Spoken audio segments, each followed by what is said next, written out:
Bonjour à tous les passionnés d'Arduino. Aujourd'hui, je vous présente mon projet qui consiste à piloter et à sécuriser un portillon à l'aide d'un Arduino et d'un badge RFID.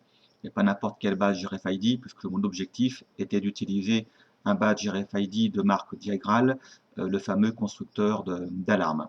Voilà, rentrons tout de suite dans le vif du sujet. En utilisant un badge validé, celui-ci est reconnu par l'Arduino, le voyant passe au vert et le portillon s'ouvre.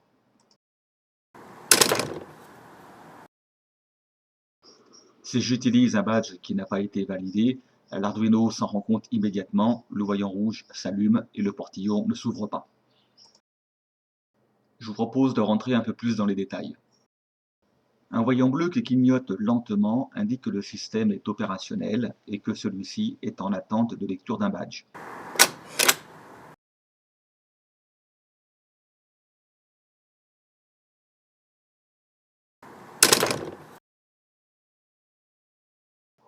Comme vu précédemment, si je passe devant le lecteur un badge non validé, le voyant passe au rouge et le portillon ne s'ouvre pas.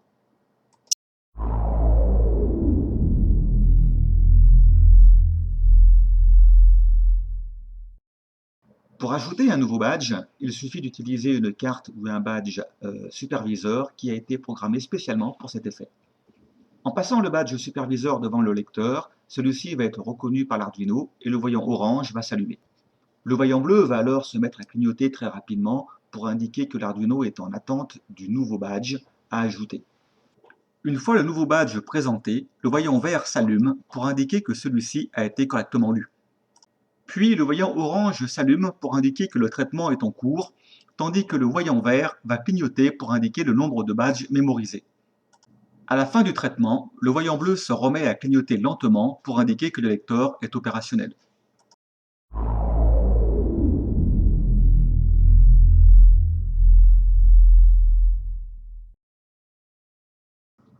Bonne nouvelle, le lecteur fonctionne également avec des badges qui ne sont pas de marque Diagral, mais des badges que vous pouvez trouver dans le commerce à moins de 1 euro.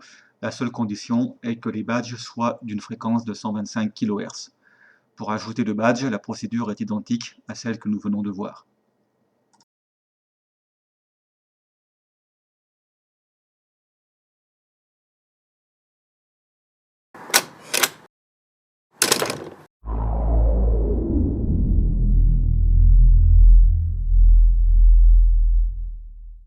Pour supprimer un badge mémorisé, il suffit d'utiliser la carte superviseur Supprimer.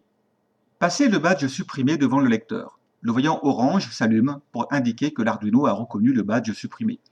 Une fois que le voyant bleu clignote rapidement, présentez devant le lecteur le badge qui doit être supprimé.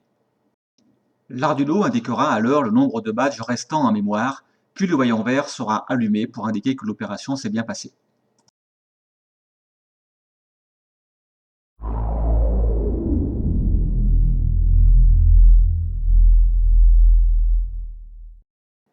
Les badges superviseurs ajoutés et supprimés doivent être déclarés directement dans le code de l'Arduino.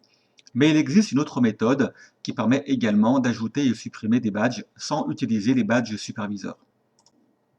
Les badges enregistrés sont stockés sur une carte SD connectée à l'Arduino dans un fichier au format texte nommé rfid.txt.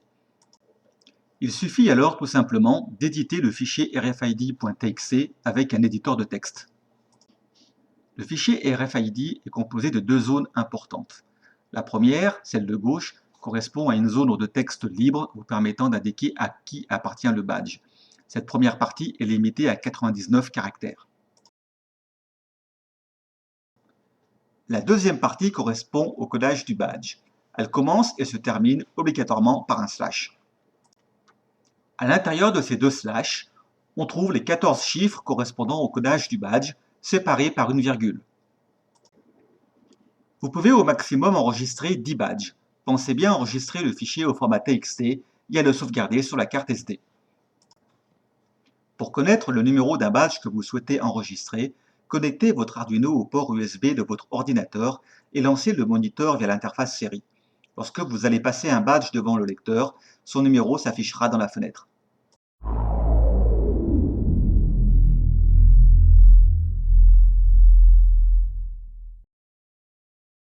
Le boîtier extérieur est un boîtier étanche. Il est constitué de deux parties principales. La première, celle du haut, est composée des résistances et des LED. La deuxième, celle du bas, correspond à la bobine permettant de lire les badges. L'ensemble a été fixé avec de la colle à chaud à l'aide d'un pistolet à colle.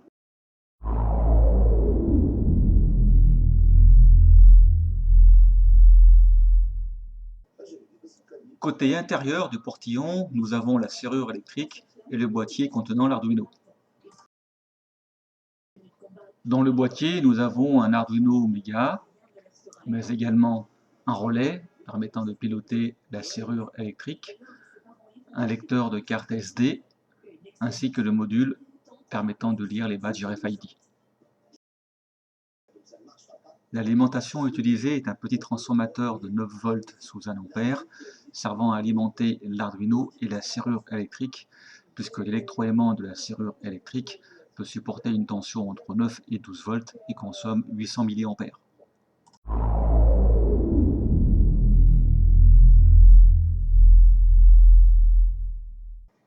Si vous souhaitez de plus amples informations sur ce projet, je vous invite à rejoindre mon site dgugate.free.fr. En sélectionnant la rubrique Le monde Arduino, vous y trouverez tous les renseignements nécessaires pour démarrer avec un Arduino. Mais vous trouverez également l'ensemble des informations nécessaires pour réaliser ce projet.